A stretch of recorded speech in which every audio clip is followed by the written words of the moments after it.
hot sauces and cold sauces, emulsions and reductions. In this section, I'll show you the various types of sauces used to accompany antipastos. Next, I'll talk about traditional recipes, but they'll be much lighter, more modern, and will have a faster preparation time.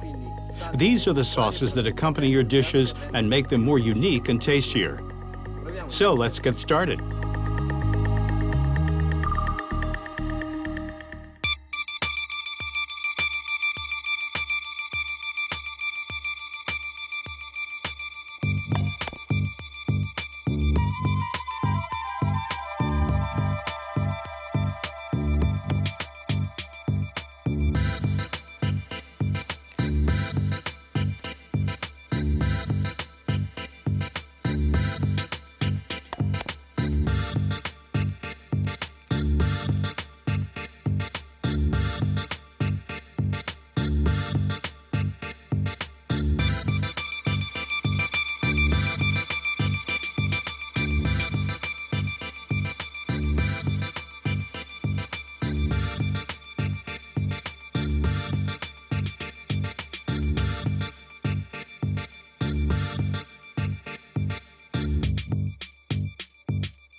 After combining the room temperature egg whites and oil in a tall cylindrical container, we insert the immersion blender at the base and mix it, leaving it still.